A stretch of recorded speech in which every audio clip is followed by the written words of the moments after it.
We love hosting, and any chance we get, we like to invite people over.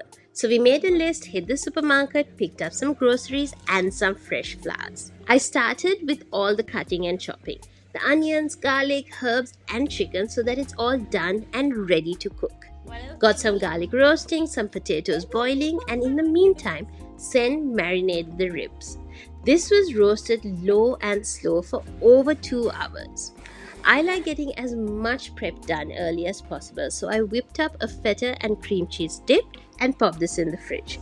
Just before everyone comes, I'll roast up some grapes and pop this on top and pair this with some thinly sliced toasted bread. Then I started making the chicken for the pot pie. Almost all these recipes can be found on my YouTube channel, you guys. For the trifle, I layered jelly and vanilla cake and topped this with some pistachio liqueur, fresh raspberries, and popped this in the fridge to chill. While I was doing this, person was cleaning the house. Once the potatoes had boiled, I made the mash. We just need to heat this up a little bit before serving. I mixed the roasted garlic with butter, herbs, and cheese and kept this aside. I'll apply this onto some baguettes and bake for about 10 minutes before serving. While Sen walked Kai, I set the table. This is one of my favorite things about hosting. A pretty table is always such a wow factor. It was one of those things that Ami always made us do as kids whenever she was hosting. Kai came back from her walk and sat like a princess while we finished prepping the house. I did a quick change and finished decorating the table. Sen glazed the ribs with his homemade bourbon barbecue sauce and went to do a quick change. About 15 minutes before everyone arrived, I roasted the grapes with some amino sauce.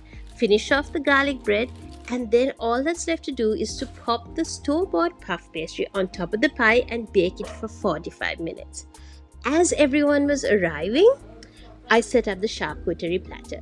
This was a mix of fruit, crackers, bread, cheese, and meat.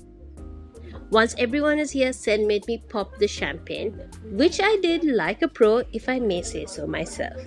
And then we wined and dined, chit-chatting about life, funny stories, and future travel plans. Grazed on the meat, cheese, and fruit, and then feasted on the dinner, which was a rocket salad, barbecue ribs, mashed potatoes, chicken pot pie, and that garlic bread. And then a slightly drunk Aru finished off the trifle with some homemade meringue and then torched it to get those nice toasty bits. It took a bit of concentration not to set the house on fire. And that was everything we made and did for our weekend dinner party.